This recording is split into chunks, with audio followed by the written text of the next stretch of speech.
Dios no creó a un hombre desesperado, no creó a un hombre angustiado, no creó a un hombre sin esperanza. Dios creó a un hombre perfecto y le dio todo para ser feliz.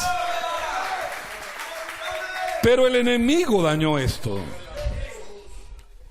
Y por eso todo el Antiguo Testamento está lleno de derrotas, fracasos, caídas, hombres que no son satisfechos, que viven por su ego. Señor Jesús.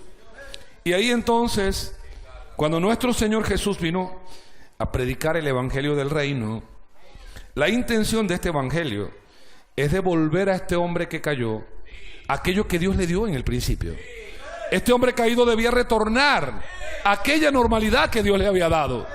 Y por esa razón, cuando nosotros tomamos Mateo capítulo 9, versículos 35 y versículos 36, nosotros encontramos al Señor, aquel que había creado a este hombre perfecto, aquel que le había dado todo, que había puesto los frutos, que le había puesto el río, que había plantado el huerto para él. Ahora lo ve arruinado. Recorría Jesús todas las ciudades y aldeas, enseñando en la sinagoga de ellos y predicando el evangelio del reino y sanando toda enfermedad y toda dolencia. Y aquí yo no quiero detenerme mucho porque ya hablar de Mateo 9, 35 y 36 hay muchos detalles. Y no es mi carga, pero quiero mostrar lo siguiente. Jesús fue a encontrarse con ese hombre y lo encontró roto, quebrado, angustiado, partido, sin esperanza. Y entonces el Señor hizo algo. El Señor hizo tres asuntos. Por eso cuando lee el verso 35, dice que Jesús, verso 35, dice que Jesús enseñaba. Dice que Jesús predicaba y dice que Jesús sanaba. Otra vez, Jesús enseñaba, Jesús predicaba y Jesús sanaba. Aleluya.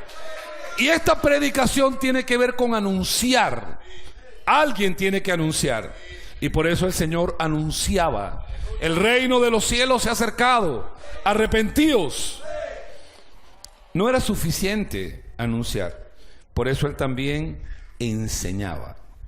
Y aquí enseñar está relacionado con atender más de cerca. Está relacionado con apacentar. Está relacionado con cuidar. Está relacionado con orientar. Señor Jesús, cuando nosotros salimos a la calle, el cuadro que vemos no es muy diferente de esto. Las personas que tocamos, ellas fueron quebradas. No es su culpa. Satanás las dañó.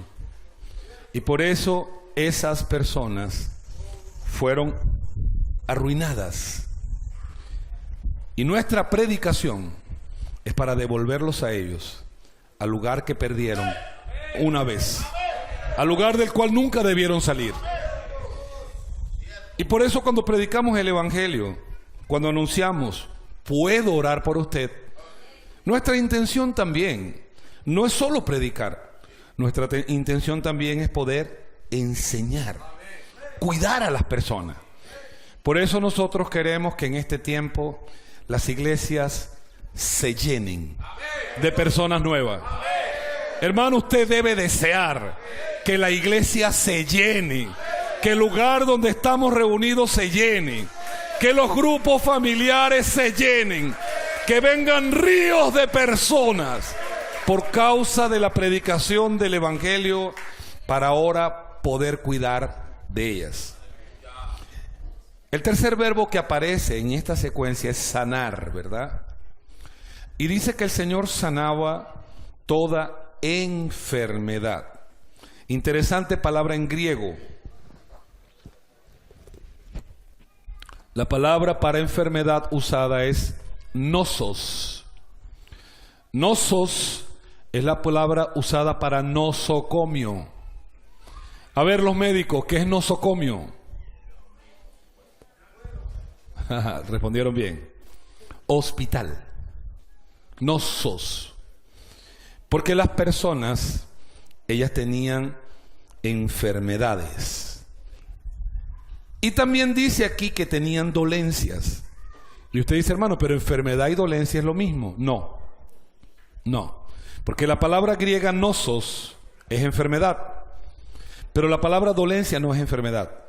La palabra dolencia es malaquía. Y malaquía tiene que ver con depresión. Tiene que ver con debilidad. Y tiene que ver con angustia. Por un lado, la parte física estaba dañada. Pero por otro lado, la parte emocional, el alma del hombre, fue partida, fue quebrada. Hoy Satanás quiere mantener a los hombres de esta forma. Y ahí entonces en el verso 36, allí dice que al ver las multitudes, el Señor tuvo compasión de ellas. Y ahí compasión es el verbo esplanizomai en griego. Significa que sus entrañas fueron removidas. Significa que él sintió algo dentro de él que se conmovió. Esplanizomai. Al ver aquel cuadro, al Señor le dolió profundamente desde sus entrañas. Y dice que ellas estaban desamparadas. Y aquí desamparadas en el griego es euklos. Significa que no tenían fuerza. Es como cuando alguien camina un trecho y ya al final, ¿no han visto por lo menos alguna película en el desierto donde una persona camina y al final llega y se cae? Ya no da más, ya no tiene más fuerzas. Esa es la palabra para decir desamparadas. También está dispersas. Y la palabra dispersa es ricto. Y lo que se traduce ripto, imaginen que yo llevo una bandeja con maíz, granos de maíz, y me tropecé. ¿Dónde cayeron los granos? Se regaron, fueron esparcidos, fueron dispersados. Eso es lo que está diciendo. Entonces, el Señor lamentaba esta condición. Y en el versículo 36 dice que estaban como ovejas que no tienen pastor. Miren qué cuadro tan antagónico. El Señor crea un hombre en el huerto, le da todo, está allí cuidado. Dios le planta el huerto, le da los árboles, le da el río, y ese mismo hombre llega a estar destruido, enfermo, angustiado, sin ningún tipo de dirección. Peor aún, ni siquiera sus líderes podían ayudarlos. Señor Jesús, pero el Señor sabe que Él no puede llevar esta encomienda solo. Dios, es difícil tomar té en este vasito. Le quito la tapa. Esa es la solución. Aleluya. Señor Jesús. Ok. Miren el cuadro. El Señor en Jerusalén. Las multitudes. Él iba de una en una. Agarraba a esta, oraba. Agarraba a aquella, oraba. Se le acercaba un leproso. Venía un paralítico. Entonces el Señor dice algo. En el versículo 37. Y en el versículo 38. Entonces Jesús dijo a sus discípulos: a la verdad, la mies es mucha, mas los obreros. Él está diciendo: yo necesito obreros, esto no lo puedo hacer solo. Y aquí la palabra mies, que la hemos escuchado tantas veces, en griego es lo que se traduce para cosecha. Tengo una cosecha, tengo que tomar una cosecha, pero no puedo hacerlo solo, necesito manos. Y aquí están las manos que el Señor necesita. Denle un aplauso al Señor.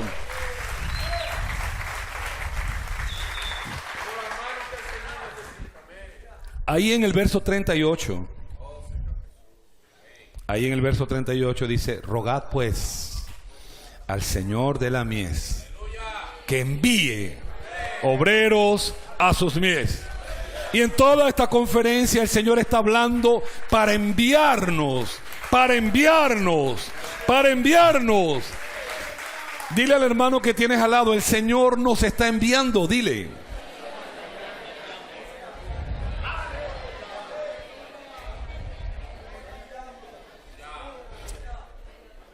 Señor Jesús, la primera experiencia del hombre con Dios cuando fue creado era una experiencia maravillosa. El hombre no tenía que hacer nada. Si quería una manzana, se comía la manzana. Si quería un cambur, se comía el cambur. Si quería un durazno, se comía el durazno. Y si quería echarse un baño, se tiraba al río. Y ese hombre era feliz. Pero después de la caída, amados hermanos, ya la felicidad ahora tiene un precio.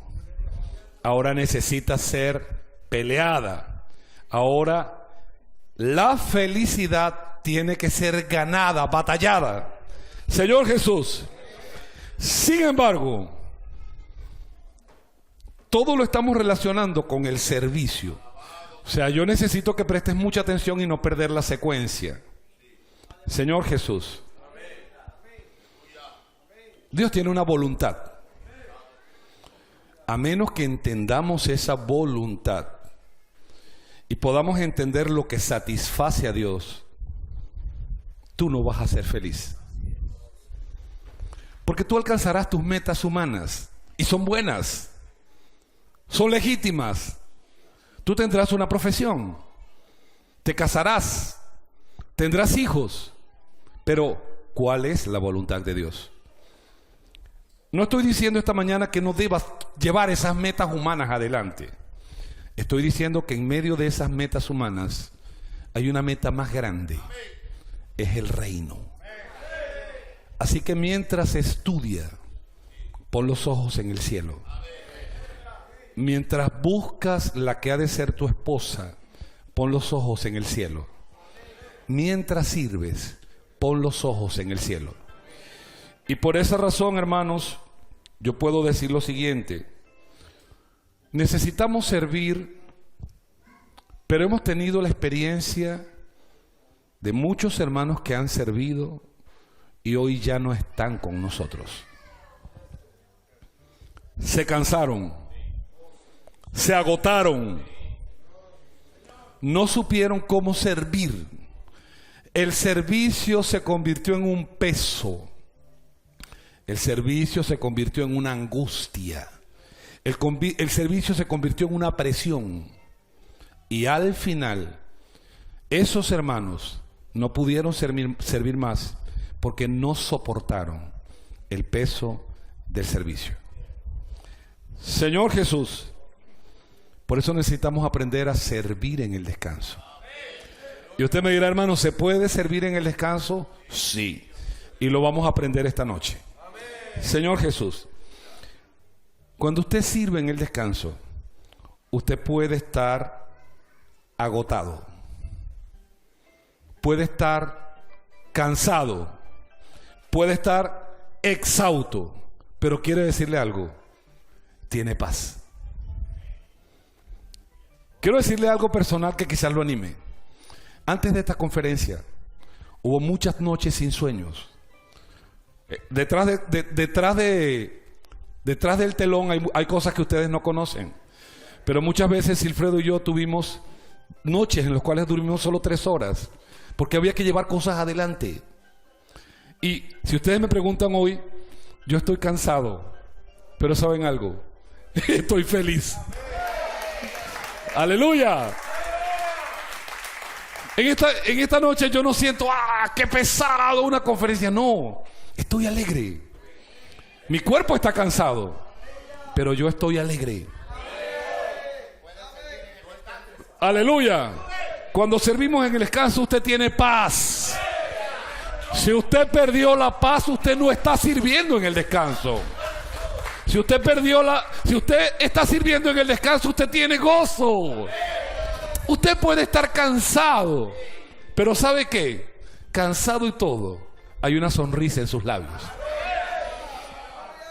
Su familia tiene paz. Usted está sirviendo en el descanso. Usted no está ansioso. Usted está sirviendo en el descanso. Usted no está deprimido con cosas. Usted está sirviendo en el descanso. Usted no está hiperactivo, haciendo. Muchas veces esa hiperactividad es la muestra de un problema. Te estás refugiando en la actividad para no afrontar un problema personal. Señor Jesús. Allí entonces nosotros encontramos Mateo capítulo 11, versículo 28.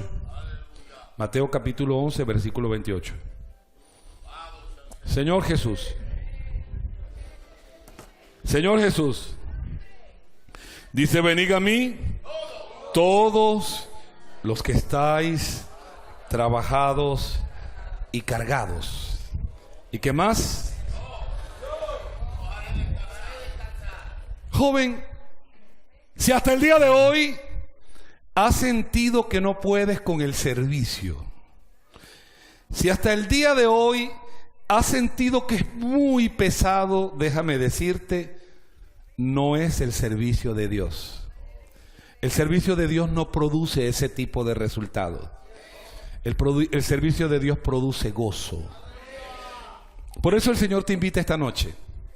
Venid a mí, todos los que estáis trabajados y cargados, y yo os haré descansar.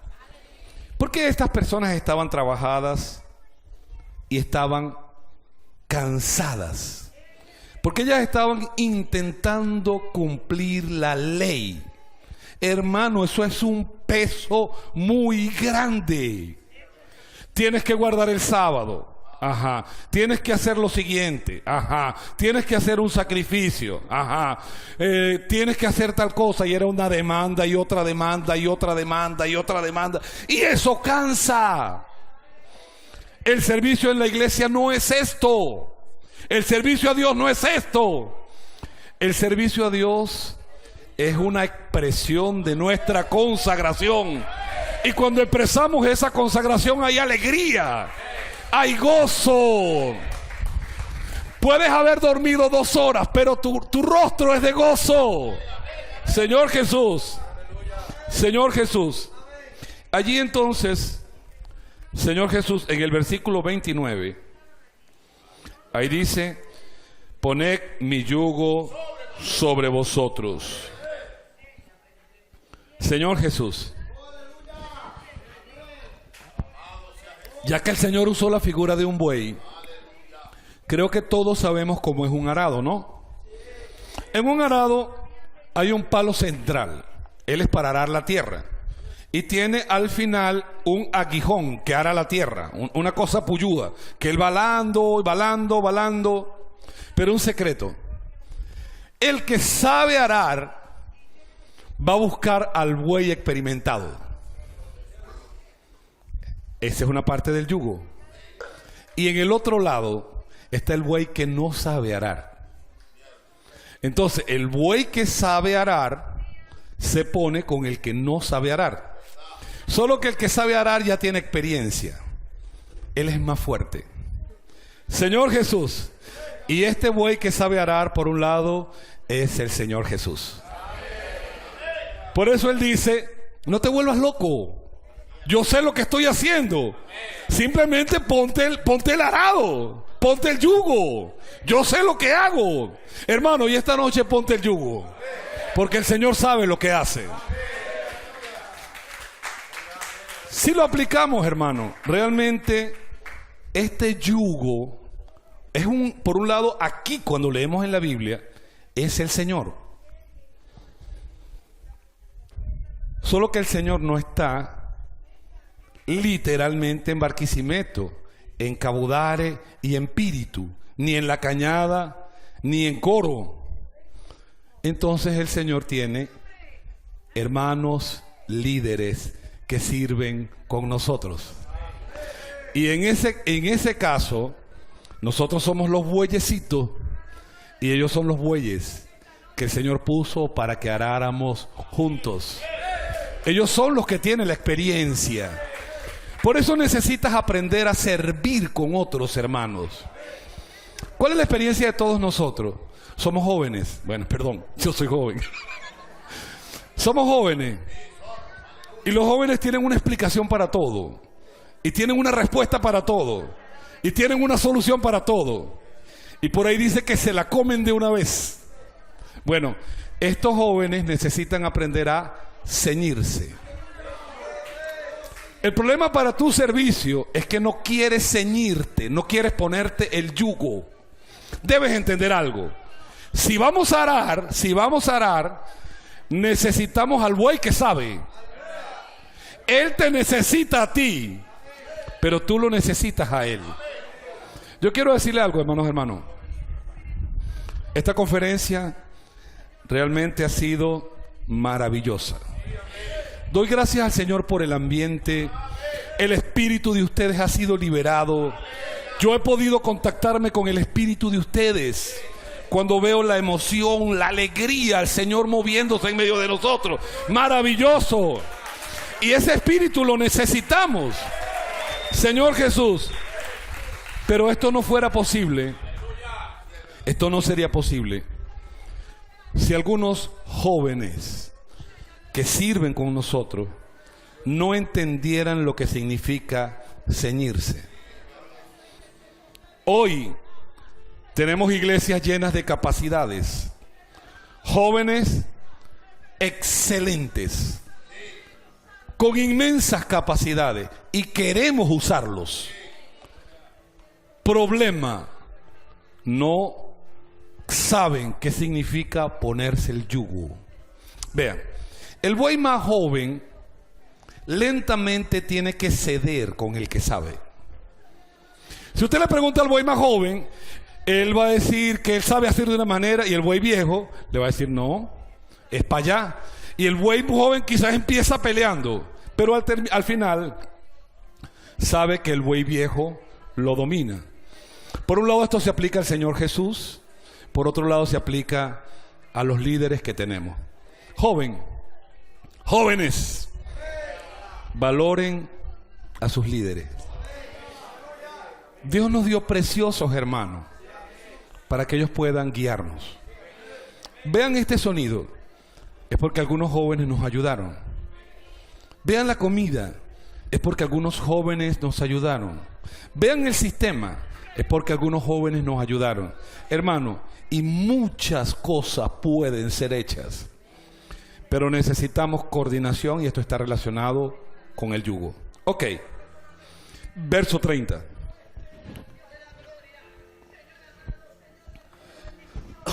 Dice: porque mi yugo es fácil y ligera mi carga. El yugo está relacionado con la voluntad de Dios. Aleluya. Aleluya. Aleluya. Ponte el yugo esta noche. Ponte el yugo esta noche. Significa que tú puedes ceñirte a lo que Dios desea, aun cuando no sea lo que tú quieres. Pero también está la carga. La carga es la obra. Aleluya. Aleluya. Aleluya. Hermano, yo no sé si ustedes están comprendiendo a cabalidad, pero quiero decirte una cosa. Todo empieza en el yugo y después pone la carga. No habrá obra en las iglesias si ustedes no conocen de yugo. Repito, no habrá obra en las iglesias, no habrá carga si ustedes no conocen de yugo. Empiecen el yugo. Yo conozco la voluntad de Dios. Yo me alineo con la voluntad de Dios, aunque a veces no la entiendo, pero yo me alineo. Y ahí entonces empieza la obra. Mi yugo es fácil y ligera mi carga. Somos los obreros de la 11ª hora. Y yo quiero decirle muchas cosas y quiero que ustedes puedan anotar. Quiero dejar una fuerte carga en el corazón de ustedes. Los últimos 5 años de nuestra historia en el recobro perdón, han representado un giro que nunca habíamos experimentado. Dentro de este giro, algunos hermanos responsables no los han entendido a ustedes. Algunos tampoco nos han entendido a nosotros. Y yo quiero hablar con el corazón en la mano.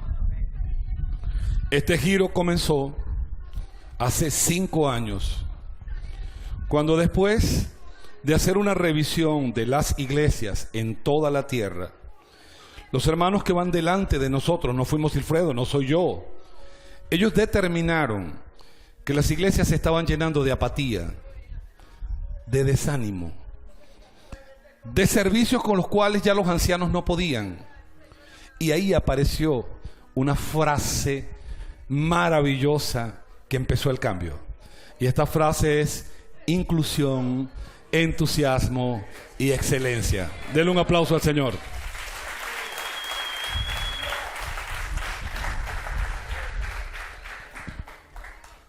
Quienes han seguido nuestros cambios de cerca saben, ¿verdad?, que empezamos a abrir puertas.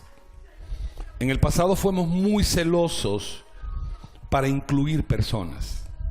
Fuimos tan celosos que los matábamos. A ver, esta era nuestra experiencia, voy a contarla. Llegaba un músico a la iglesia, ¿sí? Era excelente. ¿Y qué decíamos? Él tiene que pasar por muerte y resurrección. ¿Lo decíamos o no lo decíamos? Ajá. Entonces lo hacíamos pasar por muerte. Tardaba 5 hasta 10 años sentado. Nunca le dábamos oportunidad. Y nos olvidábamos de la otra parte de la resurrección. El pobre músico lo matamos. A los 10 años se iba. Nunca lo tomaron en cuenta. Ok. Empezamos a entender, ¿verdad?, que no era la forma. Que necesitábamos incluir. Eso dio un cambio en todos los servicios. Pareciera que tuviéramos una reunión de servicio, ¿verdad? Esto dio un cambio en todos los servicios. Porque entonces muchos hermanos comenzaron a servir y los servicios dieron un giro. Allí nosotros enfatizamos el entusiasmo y dijimos que una persona debe hacer lo que le gusta hacer, sentirse bien con su servicio. Y hay alguien que hizo una pregunta: hermano, ¿cómo sé que estoy en el servicio correcto? Dice: porque tú te sientes a gusto con tu servicio y los hermanos se sienten a gusto con tu servicio y Dios se siente a gusto con tu servicio. Voy a explicar esto. Supongamos que yo quiera cantar, ¿sí?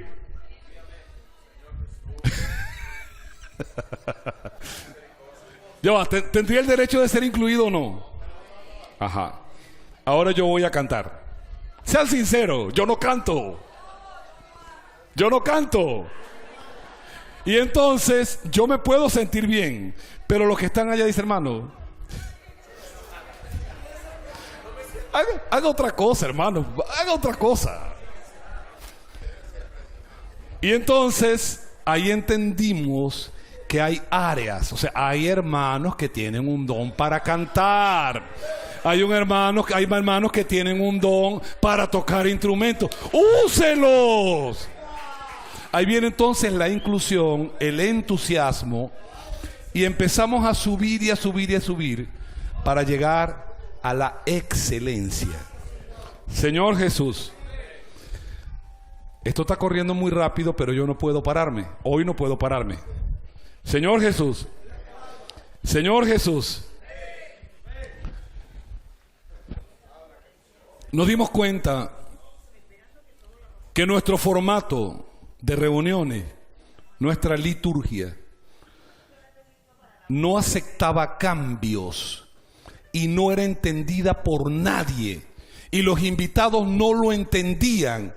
Y la palabra orgánico, que debió ser algo maravilloso, se convirtió en un pretexto para la improvisación, en un pretexto para la impuntualidad. Entonces traíamos un invitado, fíjense cómo pasaba, traíamos un invitado y le decíamos, la reunión de la iglesia, es a las 9, eran las 10 de la mañana y los hermanos responsables no habían llegado y el invitado estaba allí. Ahora llegaban los hermanos responsables, ya estaban todos, el invitado tenía 1 hora esperando. Y después de esa hora empezaba el hermano responsable.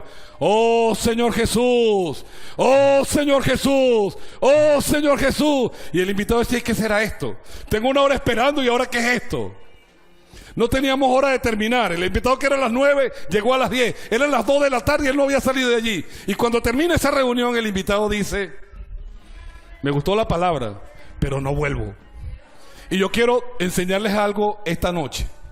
Dios perdona. Los invitados no.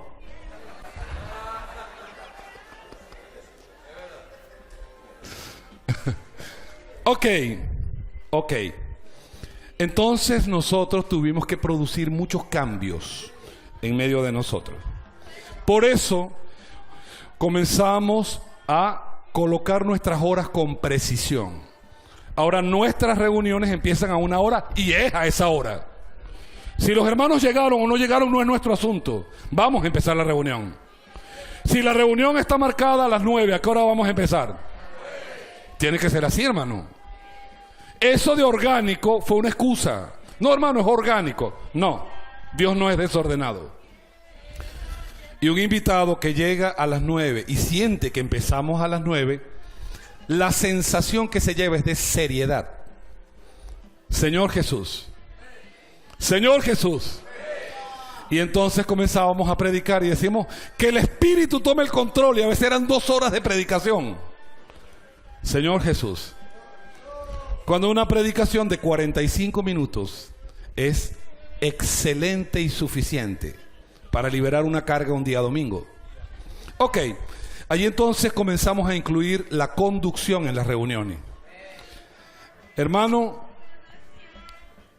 a algunos ancianos les costó asumir todos estos cambios. Ahí comenzamos a mejorar nuestro sonido, comenzamos a mejorar la alabanza. Ahora estamos implementando un equipo de staff para que nos ayude. Y allí, todos estos cambios empezaron a darle un poco más de forma a la liturgia de nuestra reunión. Allí, nosotros comenzamos a levantar nuestros liderazgos emergentes. Por eso empezamos allí a formar una red de cuidado de 6 nudos. ¡Aleluya! ¡Aleluya! ¿Quién conoce estos 6 nudos? Levante la mano el que los conoce. Voy a describirlo. El primer nudo es el microsector. El segundo nudo es el ministerio de niños. El tercer nudo es el ministerio de adolescentes. El cuarto nudo es el ministerio juvenil. El quinto nudo es el ministerio de mujeres. El sexto nudo es el ministerio de matrimonio. Aleluya, denle un aplauso al Señor. ¿Y para qué esta red y para qué estos nudos? Juan capítulo 21 versículo 6. Juan capítulo 21 versículo 6. Juan capítulo 21 versículo 6. Dice así: y les dijo, echad la red a la derecha de la barca y hallaréis. Entonces le echaron. ¿Y qué más dice?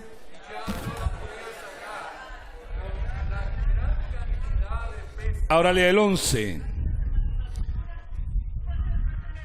11.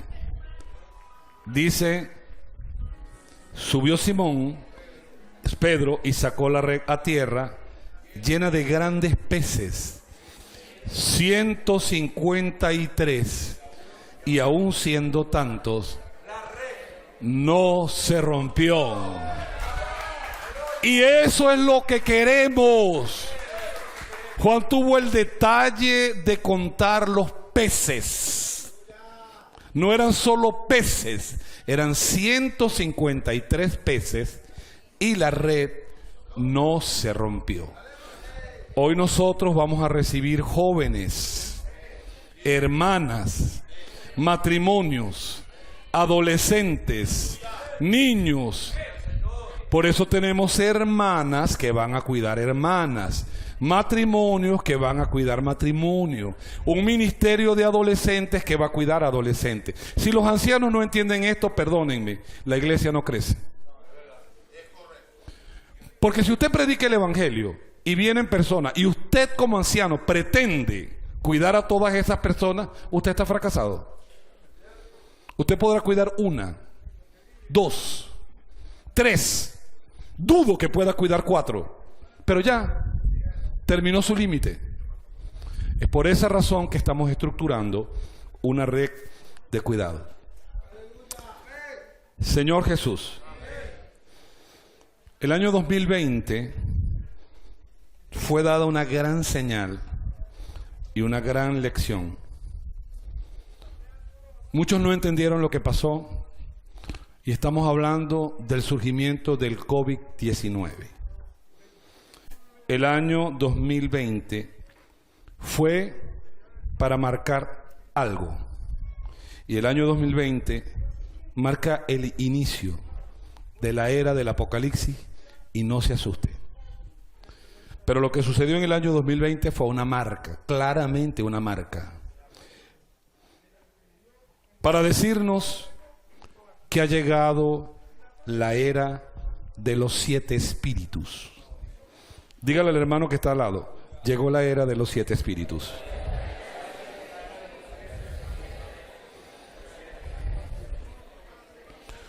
Luego yo voy a explicar por qué. Y la era de los 7 espíritus es la era de la intensificación. Cuando las cosas necesitan potenciarse. Por eso, hoy podemos decir, llegó la culminación de esta era. Hoy podemos decir, Dios está buscando la última de las generaciones. Podemos decir, Dios está preparando el último ejército para la gran batalla. Por eso ustedes son hoy la generación final. Denle un aplauso al Señor.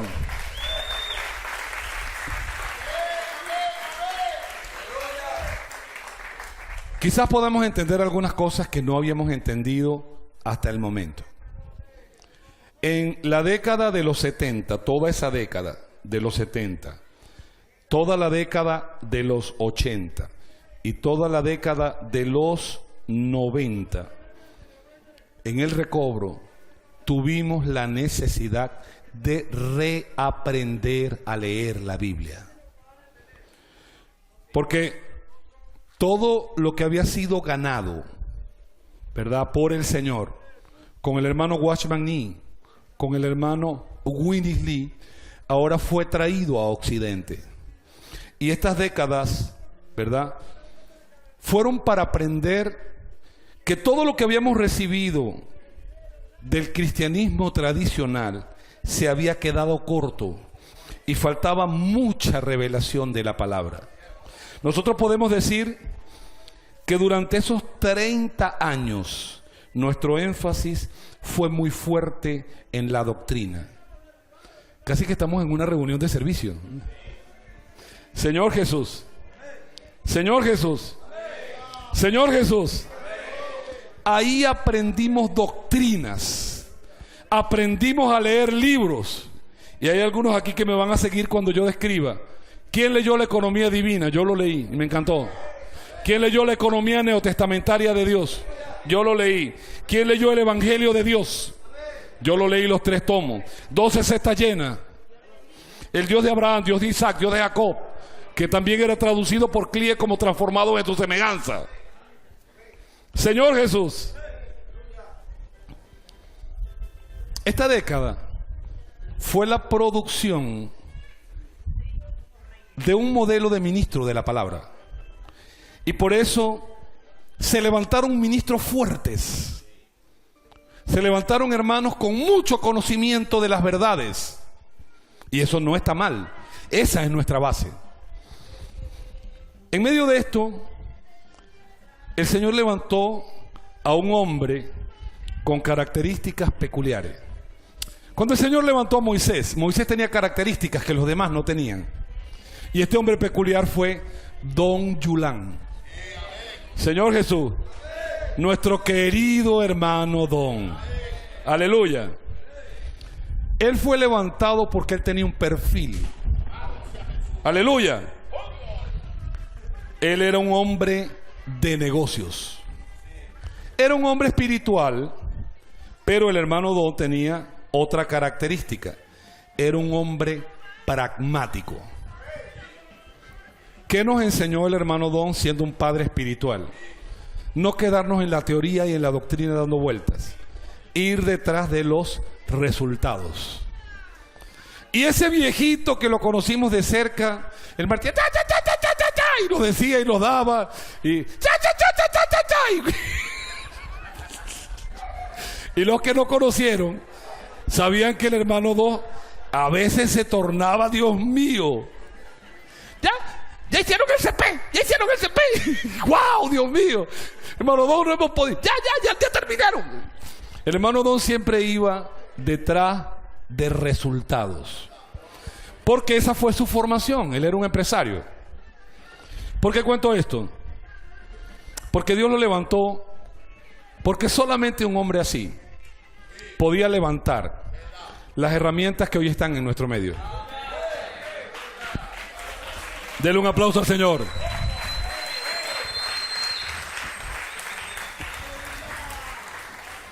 El hermano Don se dio cuenta que no bastaría enseñarnos las verdades. Por eso él hizo algo mayor, mejor, más enfocado. Él produjo la editora Árbol de la Vida. Denle un aplauso al Señor. Y hoy usted, que quizás no conozca esta historia, debe valorar los libros. Porque esos libros son nuestro legado de más de 100 años. Esos libros nos trajeron hasta aquí, hasta donde estamos hoy. Y esto no hubiese sido posible si un hombre no hubiese tenido la visión, hermanos. Señor Jesús, una vez que el hermano insistió, ustedes no, yo no sé, ustedes no llegaron a conocer quizás como Silfredo y mi persona, el hermano Don. Él nos da balones de oreja, hermano. Era buscando resultados. Sí, hermano, sí, así era el hermano Don. Y después entonces él produjo el periódico Árbol de la Vida. Voy a enseñarles algo que quizás no saben. Cuando nació el periódico Árbol de la Vida era gratuito. ¿Ustedes sabían eso? Y regalamos miles de ejemplares, no solo en Brasil, sino en todos los países de habla hispana. ¿Para qué? Para buscar un acercamiento con todos los que aman al Señor, con todos los grupos cristianos.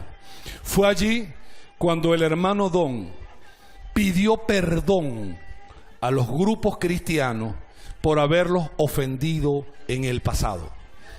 Y el periódico Árbol de la Vida fue un vínculo, fue una manera de conectarnos con otros hermanos. Señor Jesús, Señor Jesús. Y allí apareció el colportaje.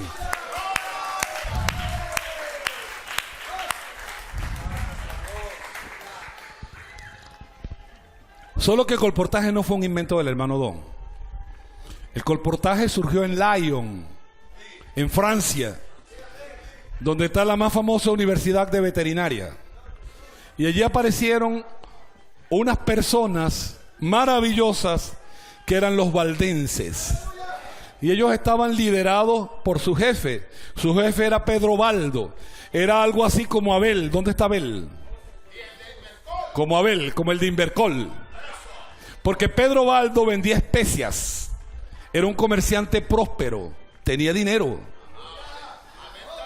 Aleluya. Bueno. Abel Baldo. Y Pedro Baldo se encontró con una Biblia, la compró, tenía mucho dinero, y él comenzó a leer la Biblia y la Biblia cambió su vida. Y él se dijo a sí mismo que ese libro no podría ser para él nada más. Así que él agarró a sus trabajadores y los convirtió en copistas. A ver, no vayas a hacer eso. Ellos empezaron a copiar. Y ellos se metían debajo de su vestido, de la vestidura que usaban, pedazos de cuero escritos con pasajes de la Biblia. Y por eso ellos eran los colportores. Aleluya. Colportor, que portaban del cuello. Sus funcionarios salían a las ciudades a vender especias, a vender canela, a vender, no sé, ajo molido. Y entonces cuando se encontraban con las personas, ellos las miraban a la cara y veían el interés que tenían y sacaban. Y cuando sacaban, la palabra de Dios iluminaba. ¡Aleluya! ¡Aleluya! Yo he leído la historia del cristianismo y les puedo decir lo siguiente: no he encontrado registro de esto salvo en Charles Spurgeon. Charles Spurgeon, consúltenlo, tuvo una asociación de colportores. Es el único que encuentro con un encargo así. Guillermo Carey tuvo mucho interés en las lenguas, pero él presentó la Biblia, él no presentó otros libros. Ok, ahí surgió el colportaje y ese chinito enfatizó el expolibro. Bendito expolibro. El expolibro recorrió toda Argentina, el expolibro recorrió todo Brasil y nosotros tuvimos un expolibro, pero nos costó demasiado, Silfredo. Ok, estoy contando esto, hermano. Recuerden que estamos hablando de servir en el descanso. Y estamos hablando de algo que empezó a dar un giro entre la doctrina y la práctica. Porque el hermano Don no solo era espiritual, era pragmático. Así que entonces el hermano Don impulsó la creación del CEPEP. Hermano, eso fueron miles de preguntas. ¿De dónde salen tantos profesores? ¿Cómo van a hacer ustedes? ¿Cómo van a mantener los muchachos? ¿Cómo se va a manejar? Miren, yo les voy a decir algo que ustedes no saben. A Silfredo se le cayó el pelo, fue en el CP.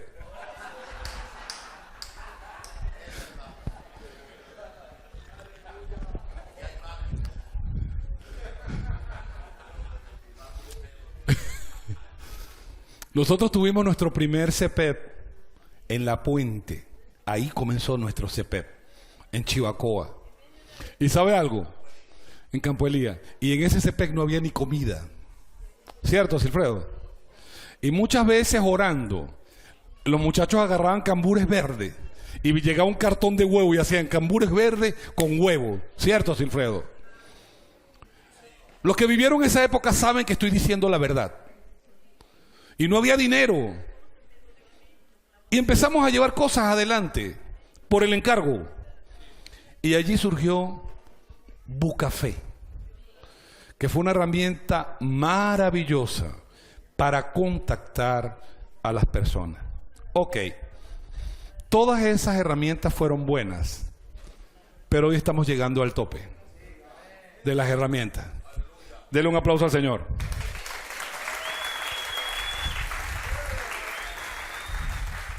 Hoy tenemos una herramienta potenciada. Se llama IBPT, Instituto Vida para Todos. Y en esa herramienta nosotros condensamos todas las conferencias, todas las predicaciones, todos los mensajes, todas las palabras. ¿Quiere estar actualizado? Abra IBPT. En un menor grado, nosotros tenemos canales en Venezuela. Tenemos el canal Cesarea de Filipo. Las regiones tienen canales de obras regionales, por lo menos nosotros tenemos el canal Obra Occidente, y algunas iglesias tienen canales, por lo menos la iglesia en Cabudare tiene el canal de la iglesia en Cabudare, y en este momento, por la gracia y la bendición de Dios, por estos benditos jóvenes que se han logrado poner el yugo. Hoy estamos transmitiendo en vivo todos los domingos. Denle un aplauso al Señor.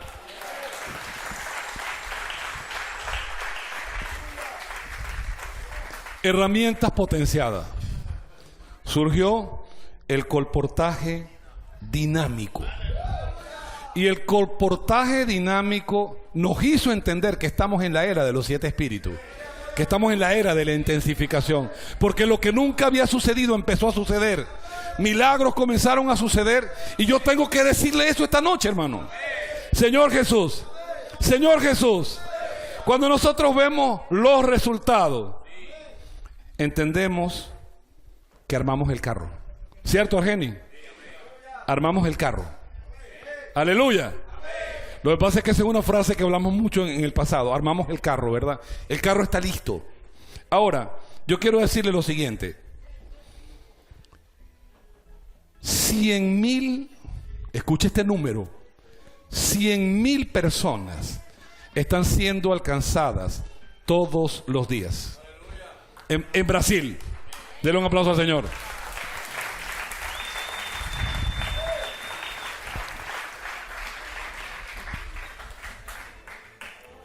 Brasil es un país de 200 millones de personas.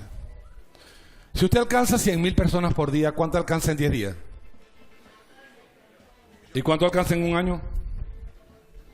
3 millones de personas. ¿Sí?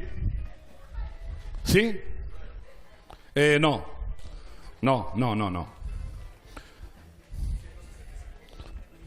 165 millones de...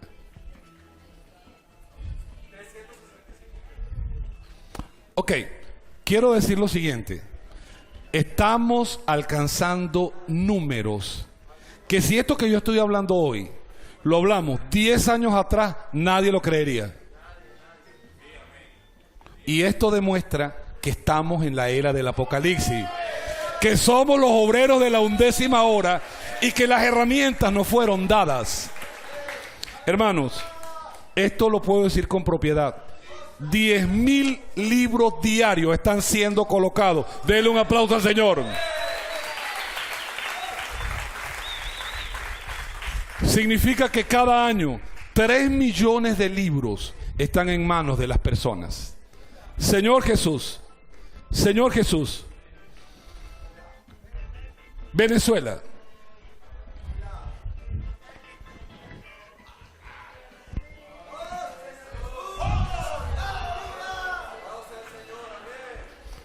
Dios nos ha dado una gracia especial.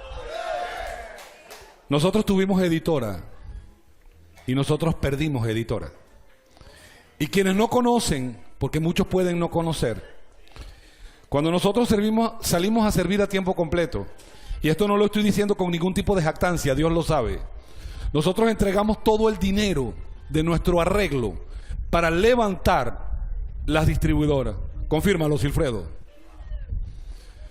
Y nosotros nos unimos y todo nuestro arreglo de trabajo fue colocado.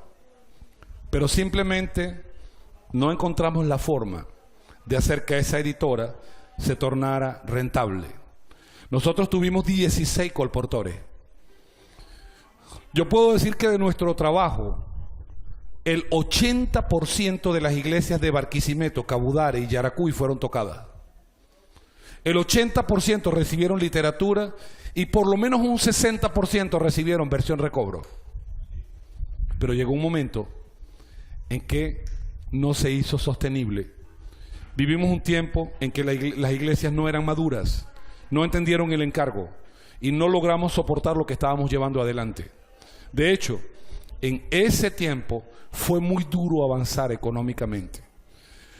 Los que estamos sirviendo de tiempo completo de más de 20, 25, 30 años, saben que esos tiempos fueron difíciles para todos nosotros. Pero luego, cuando las iglesias comenzaron a tener un poco más de madurez, hoy las iglesias en Venezuela tienen otra perspectiva. Solo que no nos acompaña la situación país. Si nuestra situación país fuese otra, de aquí saldríamos a hacer colportaje dinámico. Denle un aplauso al Señor.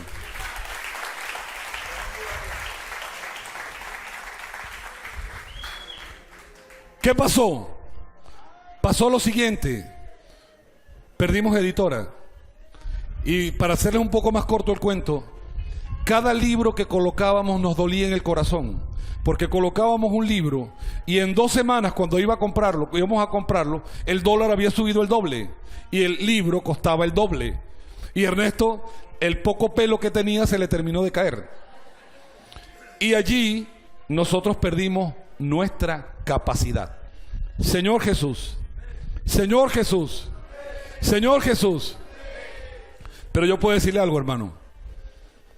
Lo que no han perdido las iglesias en Venezuela hasta hoy es nuestra sencillez, nuestra unidad, nuestra unanimidad. Y vamos a traer al Señor de vuelta con ustedes. Y quiero decirles algo, hermano. Por esa razón, hermano, usted no puede salir de esta conferencia sin un encargo claro del proyecto Sembrando Vida. Puedo orar por usted. Todas las iglesias deben ser involucradas.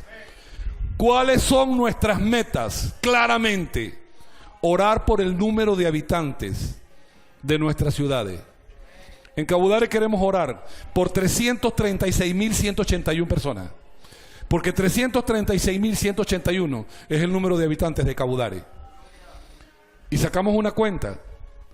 Y si 100 personas que estamos saliendo, podemos alcanzar 30 personas en un mes, es decir, una persona por día,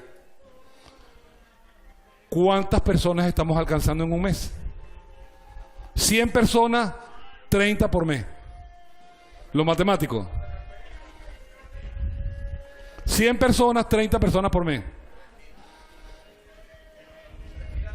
¿Ah? ¿Cuánto sería en un año? ¿En cuánto tiempo alcanzamos Cabudare? En 10 años. Y nuestra meta es orar por todas las personas de Cabudare en los próximos 10 años. Denle un aplauso al Señor.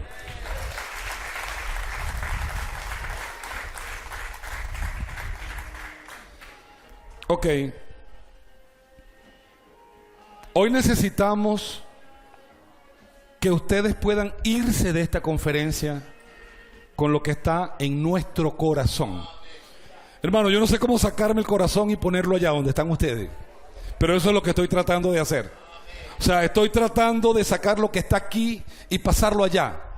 Señor Jesús, hoy nos encontramos dentro de un contexto, y dentro de este contexto necesitamos ayudar a nuestros ancianos con los asuntos medulares. Hermano, ya no estamos para perder tiempo en pequeñeces. Ya no estamos tiempo para perder tiempo no tenemos tiempo para perderlo. Hoy nuestra vida de iglesia necesita un equilibrio entre la verdad y la obra. Crecer en vida y acompañar lo que Dios está haciendo. Yo compartí lo del año 70 porque creo que algunas iglesias todavía están ubicadas en el año 70. Hermanos responsables que saben toda la economía de Dios, que saben todos los libros, que usted puede preguntarle cualquier cosa. Ajá, pero ¿y la obra? ¿Y dónde está la obra? Porque en este tiempo, hermano, necesitamos un equilibrio entre lo que conocemos y lo que practicamos. Señor Jesús, Señor Jesús, hoy las verdades y la obra necesitan horizontalidad. Conozco las verdades, crezco en vida y practico, llevo adelante. Señor Jesús, sin embargo, yo quiero dejar una advertencia. De la misma manera que nuestro hermano Pedro Don la dejó en la conferencia, ninguno de nosotros puede aferrarse a un método. Ninguno de nosotros puede aferrarse a una herramienta. Porque si el mes que viene el Señor cambia el colportaje dinámico, usted tiene que ser capaz de dar la vuelta y entrar dentro de la práctica. Y eso es lo que muchos no consiguen entender. Por eso los hermanos dicen, hermano, pero es que ya en el 75 nosotros practicábamos así. Olvídese del 75. ¿Desde cuándo salió el Señor de eso? Hermano, es que en 1980 hubo el entrenamiento del caballo blanco. Hermano, eso fue en 1980. Estamos en el 2022. Señor Jesús, Señor Jesús, no podemos sustituir la obra por las herramientas. Yugo, carga. ¿Qué es el yugo? Es la voluntad de Dios. ¿Qué es la carga? Por eso necesitamos el yugo y la carga. Las herramientas cambian. La obra es inmutable. Las herramientas cambian. La obra es inmutable. Hoy vamos a usar las mejores herramientas que tenemos. En lo que el Señor levante otra herramienta, usamos la otra. Señor Jesús. Por eso, en este contexto de iglesia, necesitas dejar la apatía. Ya no es tiempo de indiferencia. Joven, esta noche despierta. No podemos ser indiferentes. Se acabó, hermanos. Se acabó. Aquellas actitudes de rebeldía que estaba en la competencia entre los ancianos y los jóvenes, eso no existe, hermano. Necesitamos jóvenes alineados. Aquella etapa en la cual desconocíamos la autoridad no puede ser, hermano. Y algo muy importante: no puedes tener una vida de iglesia individual. Dile eso al hermano que tienes al lado.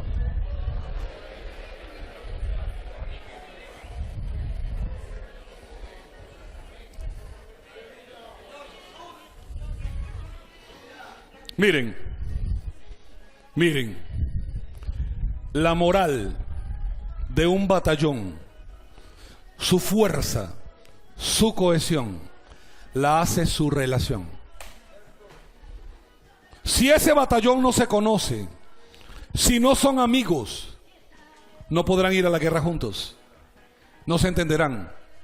Y por esa razón, voy a tratar de cerrar aquí. Voy a tomar un versículo en Génesis capítulo 2, versículo 18. Génesis capítulo 2, versículo 18. Dice: y dijo Jehová Dios, no es bueno que el hombre esté solo. Le haré ayuda idónea para él. Y yo sé que este versículo siempre lo aplicamos al matrimonio. Y es un versículo para aplicarlo al matrimonio, pero yo lo voy a hablar en este contexto. No es bueno que usted esté solo. Y por eso en nuestra vida de iglesia, necesitamos relación. El próximo encargo que tiene que ver con la edificación, lo que vamos a desarrollar en los próximos 6 meses, la médula, el eje central, es la edificación de la iglesia. Y la edificación de la iglesia está relacionada a tu cambio, tu transformación. Y no hay transformación si tú no aprendes a relacionarse con lo que tienes al lado. Por eso, hoy, servir es servir juntos. Por eso, hoy, servir es servir en coordinación. Por eso, hoy, servir es servir con nuestros líderes. Por eso, hoy, servir es aprender a juntarme. Es aprender a estar en el calor de los hermanos. No es estar solo. Hermano, no es tiempo de estar solo. Es tiempo de relacionarnos. Dios les bendiga. Generación Final.